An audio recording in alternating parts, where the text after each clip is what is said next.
Salam sejahtera dan salam perpaduan. Berita seterusnya dipetik daripada Agenda Daily bertajuk Isu LCS. Kenapa Anwar tak arah polis SPRM siasat dakwa Zahid? Berita penuh. Ahli Parlimen Perikatan Nasional PN Pendang Datuk Awang Hashim mempersoalkan Datuk Seri Anwar Ibrahim yang tidak mengarahkan polis dan Suruhanjaya Pencegahan Rasuah Malaysia SPRM membuka kertas siasatan atau membuat pertuduhan terhadap Datuk Seri Ahmad Zahid Hamidi.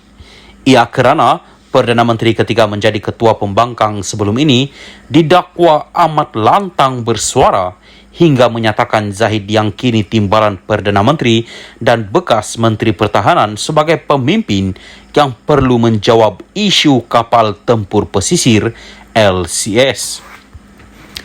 Menerusi pernyataan pembelaan mendifailkan susulan saman Anwar, beliau berkata Anwar menyatakan Zahid bersubahat dan bersekongkol dalam perolehan LCS selain menerima rasuah itu dirasakannya Zahid lebih penting dari negara.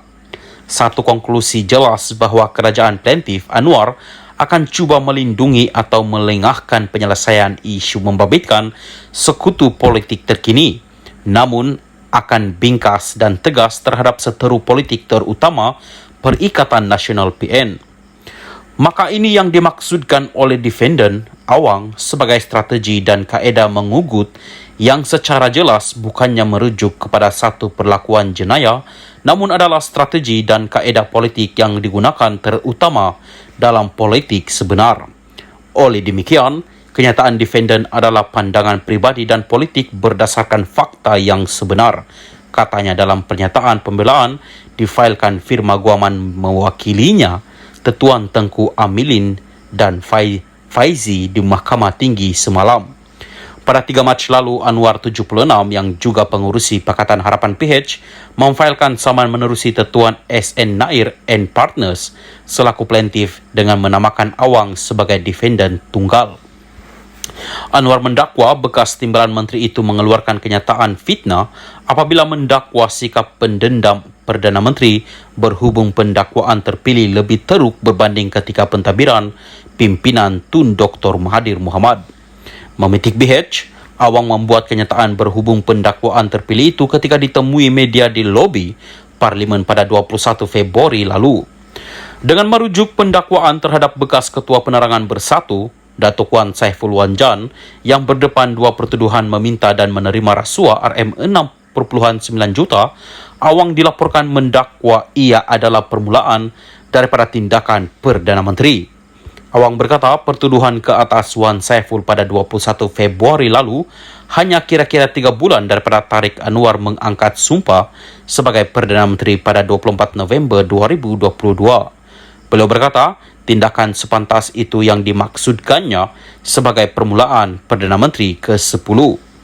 Kontroversi paling besar dalam sejarah pentadbiran Dr. Mahathir adalah Operasi Lalang pada 27 Oktober 1987 membabitkan penahanan ratusan orang termasuk pemimpin politik seperti Lim Kit Siang, DAP, Mendiang Karpal Singh, DAP, Datuk Dr. Ibrahim Ali, UMNO dan Halmi Arsyad, PAS.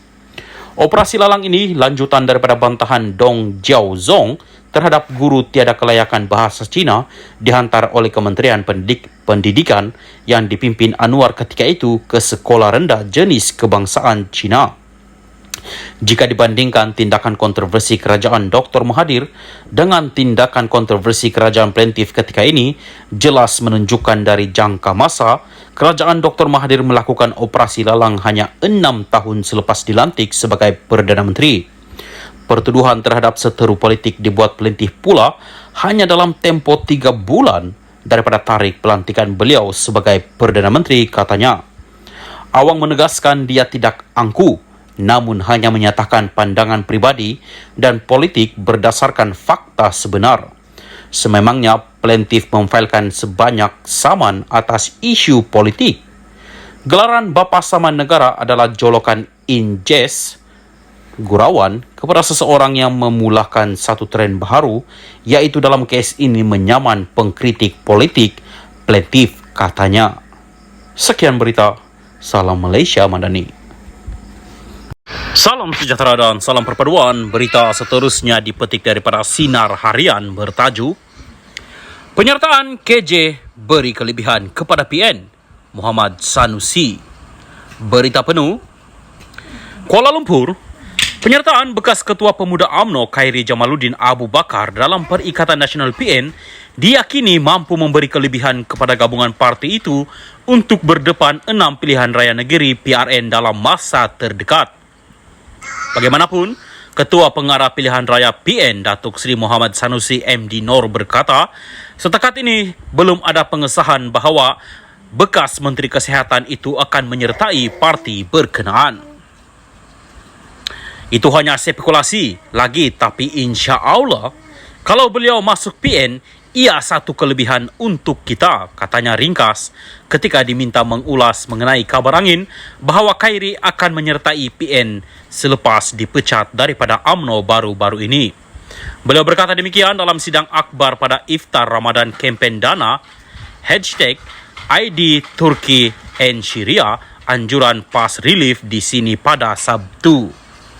Turut hadir Presiden PAS Tan Sri Abdul Ade Awang, Timbalan Presiden PAS Datuk Sri Tuan Ibrahim Tuan Man dan Naib Presiden PAS Datuk Idris Ahmad. Sementara itu, Tuan Ibrahim berkata, PAS Relief menyasarkan menyalurkan bantuan 100 buah rumah kontena bernilai RM3 juta kepada mangsa bencana gempa bumi di Turki menerusi kempen #Aid Turkey and Syria. Katanya setiap rumah kontena tersebut bernilai RM30,000 yang turut dilengkapi tandas dan bakal memberi lebih keselesaan kepada mangsa terlibat. Kita yakin boleh kumpul dana yang cukup untuk membiayai 100 rumah kontena ini jika 6,514 masjid seluruh negara boleh menyumbang. Sekarang di Turki dan Syria musim sejuk. Mangsa masih tinggal dalam kemah dan tandas pula berada di luar, jadi tidak selesa bagi mereka. Jika ada rumah kontena, ia bakal memberi keselesaan dalam tempo yang panjang buat mereka, ujarnya lagi. Sekian berita, salam Malaysia Madani.